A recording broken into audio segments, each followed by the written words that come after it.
Antarctica है। यानी क्षेत्रफल के दृष्टि से विश्व का 5वां बड़ा महादेश एंटार्कटिका है, लेकिन आबादी के दृष्टि से उसको कहें 0 आबादी वाला महादेश है, क्योंकि यह दक्षिणी ध्रुव पर स्थित है और दक्षिणी ध्रुव पर सूर्य के प्रकाश बहुत ही कम पहुंच पाते हैं और यह कारण है कि वहां प्रकाश संश्लेषण की क्रिया नहीं हो पाती।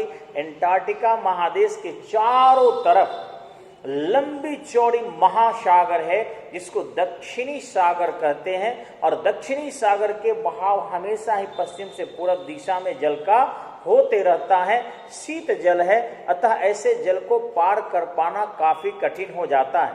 अतः इस महाद्वीप में प्रवेश करना भी काफी कठिन है बिना साइंटिफिक डेवलपमेंट के या फिर अन्य उपकरण के।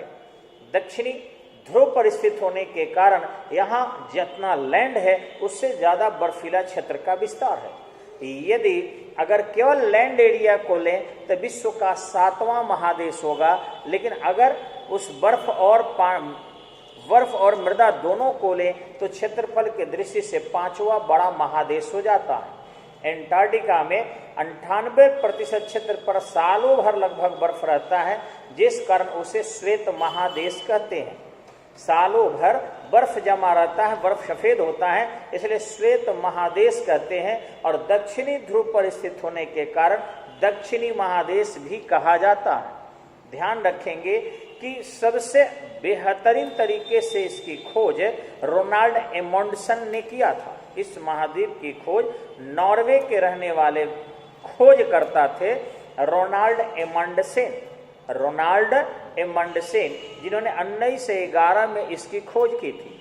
वहाँ 6 महीने का लगभग दिन होता है और 6 महीने का रात होता है।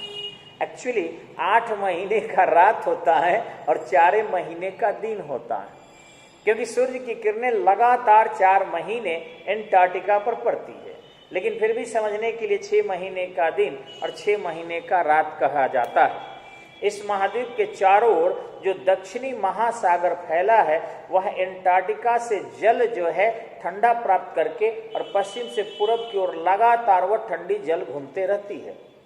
ध्यान रखेंगे उस ठंडे जल के कारण उनमें जलीय जीव का विकास नगण्य होता है या नहीं के बराबर होता है।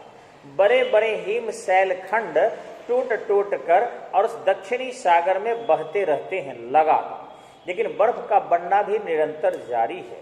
वैज्ञानिकों का ऐसा मानना है कि एंटार्कटिका अपना क्षेत्रफल धीरे धीरे खो रहा है, अर्थात उसके बर्फ जो है वह पिघल रहे हैं ड्यू टू ग्लोबल वार्मिंग, यानी वैश्विक ताप।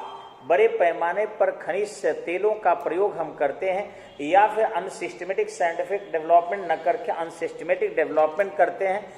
बड़े पैमाने पर ताप बढ़ने के लिए उत्तरदायी है। वृक्षारोपण कम से कम हो रहा है और यही कारण है कि ग्लोबल वार्मिंग है जिससे विश्व के टेम्परेचर बढ़े हैं। आपको पता होगा कि 1949 में 14.5 डिग्री सेल्सियस पृथ्वी के सतह का एवरेज टेम्परेचर था और अभी 15.5 डिग्री हो गया, यानी 1 डिग्री सेल्सियस आपके पृथ्वी के सतह का औसतन ताप मात्र 70 वर्ष में बढ़ चुका है। इतना ही नहीं, जो कार्बन डाइऑक्साइड की मात्रा 0.003% थी वह बढ़कर 0.004% हो चुकी है, जबकि ऑक्सीजन की मात्रा लगभग 21% हमारे वायुमंडल में थी, यह घटकर 20.8% हो चुकी है। ये रहा तो गैस के प्रतिशत, लेकिन ग्लोबल वार्मिंग में टेम्परेचर बढ़ने के कारण और मिश्रित जहरीले गैस फैलने के कारण बड़े पैमाने पर हिम शैलखंड पिघल रहे हैं और इधर सियाचिन ग्लेशियर भी कम हो रहा है। उत्तरी ध्रुव पर भी बड़े पैमाने पर बर्फ पिघल रहे हैं, एंटार्कटिका में भी पिघल रहे हैं और यही कारण है कि सी लेवल बढ़ते जा रहा है।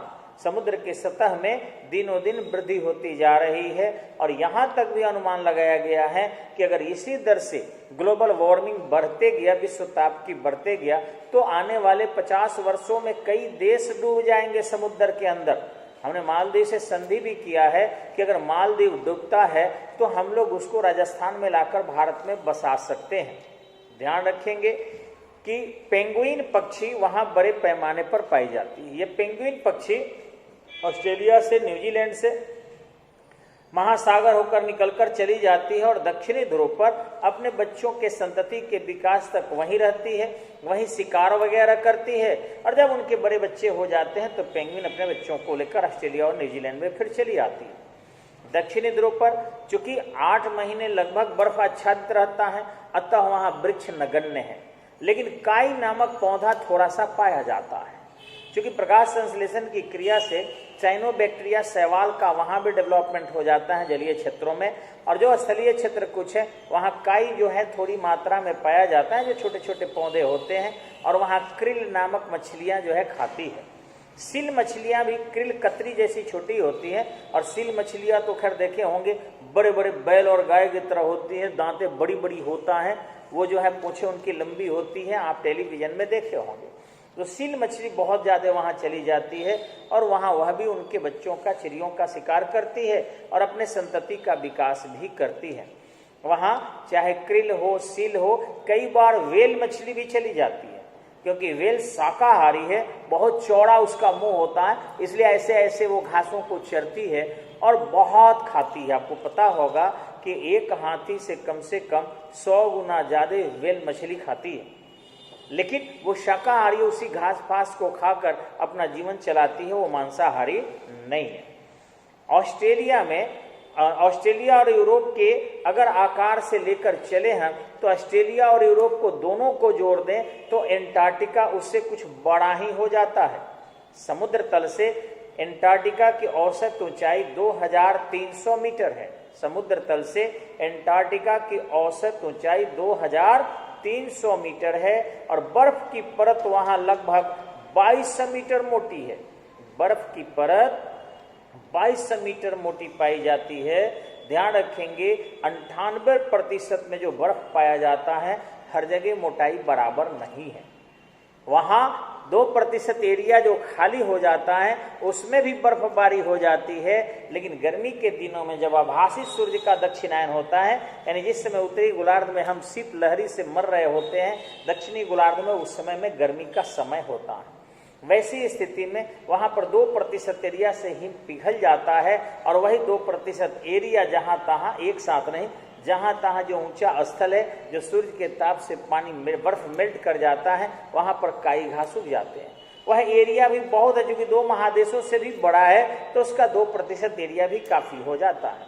वहां बड़े पैमाने पर तांबा, लोहा, कोयला के भंडार का पता लगाया जा सका है। इसका उच्चतम जो बिंदु है विंसन मैसिफ है।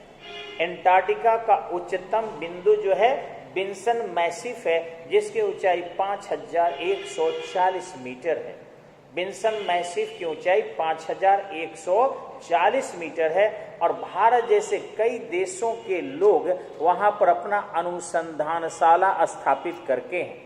वह इसलिए अनुसंधानशाला स्थापित किए हैं कि पर्यावरण के परिवर्तन, भौगोलिक परिवर्तन, इन सब का क्या प्रभाव प्रकृति पर पड़ता है, पृथ्वी पर पड़ता है, इसका अध्ययन किया जा सके। क्योंकि एंटार्क्टिका पर पेड़ नहीं है, अतः वहां पर ऑक्सीजन की मात्रा कम हो जाती है, और यही कारण है कि उसके ठीक ऊपर ओजोन लेयर उतना मजबूत नहीं है, और वैसी स्थिति में वहां अल्ट्रा वायलेट रेज आ जाता है। और शायद आपको पता होगा कि जहां अल्ट्रा वायलेट रेज पहुंच जाता है, स्किन कैंसर की संभावना वहां काफी बढ़ जाती है। अब ध्यान रखेंगे, स्किन कैंसर से बचने के लिए हमें अल्ट्रा वायलेट रेज को रोकना होगा, और अल्ट्रा वायलेट रेज तभी रुकेगा जब ओजोन लेयर मजबूत होगा। ओजोन लेयर तभी मजबूत होगा जब वायुमंडल में ऑक्सीजन की मात्रा ज्यादा होगी, और ऑक्सीजन की मात्रा तब ज्यादा होगी जब हम ऑक्सीजन का उत्पादन भी करें और ऑक्सीजन का क्षयन भी कम करें।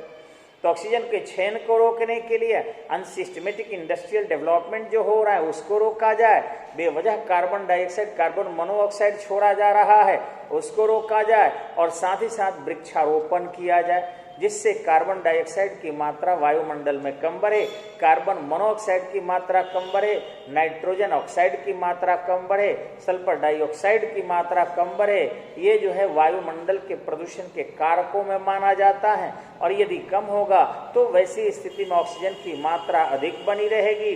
साथ ही साथ वृक्षारोपण करेंगे तो प्रकाश संश्लेषण की क्रिया पौधे ज्यादा करेंगे और जल से H को प्राप्त करके वायुमंडलीय CO2 को कार्बोहाइड्रेट का निर्माण करेंगे और उसी जल के ऑक्सीजन को जब वो छोड़ेंगे तो वैसी स्थिति में वायुमंडल में ऑक्सीजन की मात्रा बढ़ेगी जो ओजोन लेयर के रूप में तब्दील हो जाएगी।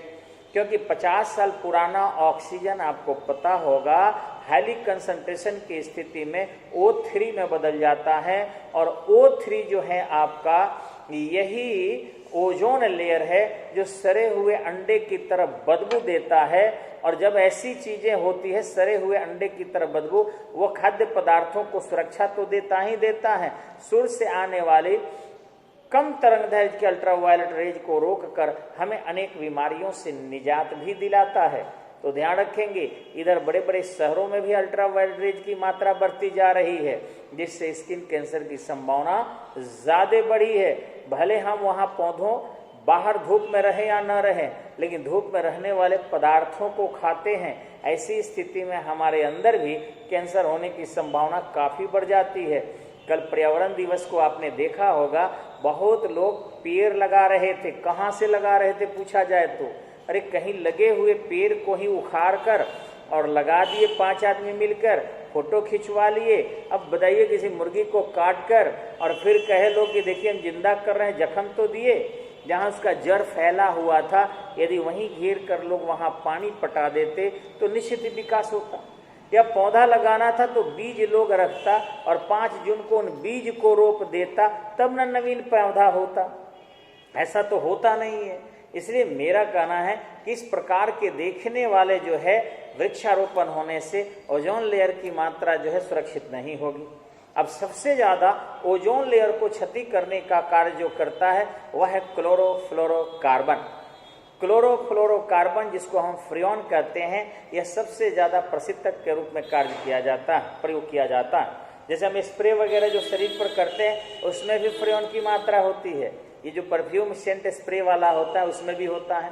साथ ही साथ हमारे घर में जो रेफ्रिजरेटर है उसमें भी क्लोरोफ्लोरोकार्बन जो है निस्सरित करता है। एसी अगर आपके घर में लगा है या एसी कार है तो उसमें भी क्लोरोफ्लोरोकार्बन की मात्रा निकलती है। और एक क्लोरोफ्लोरोकार्बन के जो कण है, मॉलिक्यूल है, वह लाखों ओजोन लेयर को तोड़ते चला जाता है। जैसे नाभिकीय विखंडन में एक मुक्त न्यूट्रॉन जो है वह 3 करता है, 3 9 करता है, 9 27 करता है और इस प्रकार एक बहुत बड़ा विस्फोट हो जाता है। वैसे ही आपका फ्रियोन करता है, यानी क्लोरोफ्लोरोकार्बन करता है। क्लोरोफ्लोरोकार्बन अगर हम निस्सरित करते हैं तो वैसी स्थिति में वह वायुमंडल में पता नहीं कितने ओजोन लेयर को क्षति पहुंचाते चला जाता है। अब ध्यान रखेंगे, हम लोग अगर देखें कि विश्व के महादेश जो है वह किस तरीके से अपने क्षेत्रफल को धारण किए हैं तो मोटे तौर से थोड़ा जान लीजिए। एशिया का क्षेत्रफल 4,16,67,920 किलोमीटर है। एशिया का क्षेत्रफल 4,16,67,920 वर्ग किलोमीटर है। अफ्रीका का क्षेत्रफल 3,13,000 वर्ग किलोमीटर है। उत्तरी अमेरिका का 2,43,20,100 वर्ग किलोमीटर है। उत्तरी अमेरिका का 2,43,20,100 वर्ग किलोमीटर है। दक्षिणी अमेरिका का 1,78,33,000 वर्ग किलोमीटर है। दक्षिणी अमेरिका का 1,78,33,000 वर्ग किलोमीटर है। यूरोप का 96,99,550 वर्ग किलोमीटर है। यूरोप का 96,99,550 वर्ग किलोमीटर है। ऑस्ट्रेलिया का 79,56,000 वर्ग किलोमीटर है।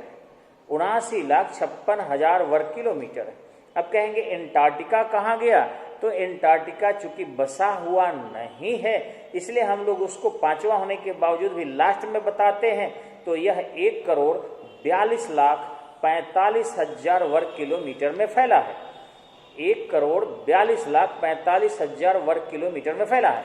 एशिया का सबसे ऊंची चोटी माउंट एवरेस्ट है 8850 मीटर। अफ्रीका का सबसे ऊंची चोटी माउंट किलिमंजारो है 5894 मीटर। सब ऊंचाई हिमालय पर्वत की मीटर में होता है। उत्तरी अमेरिका की मैकिनले 6193 मीटर, दक्षिणी अमेरिका की एकांकागुआ 6958 मीटर, यूरोप का माउंट एल्ब्रोस 5641 मीटर, ऑस्ट्रेलिया का माउंट कोर्सेस्को 2228 मीटर, एंटार्क्टिका का विंसन मैशिक 5138 मीटर। ध्यान से कि एशिया की सबसे लंबी नदी यांगटीसिकियांग नदी है, अफ्रीका की सबसे लंबी नदी नील नदी है, उत्तरी अमेरिका की सबसे लंबी नदी मिसिसिपी मिसौरी है, दक्षिणी अमेरिका की सबसे लंबी नदी अमेजन है, यूरोप की सबसे लंबी नदी, ध्यान रखेंगे, यूरोप की सबसे लंबी नदी हो जाएगा आपका, याद आते हैं तो बताते हैं, अभी नहीं आ रहा। हाँ, ऑस्ट्रेलिया की सबसे लंबी नदी हो जाएगा मारे और डॉर्लिंग नदी। हाँ, डेन्यूब नदी होगा। यूरोप की सबसे लंबी नदी डेन्यूब नदी होगा। तो इस ढंग से ये रहा आपके विश्व के 7 महादेश का वर्णन। इसे रट जाइएगा। धन्यवाद, नमस्कार। लेकिन मेरा कहना है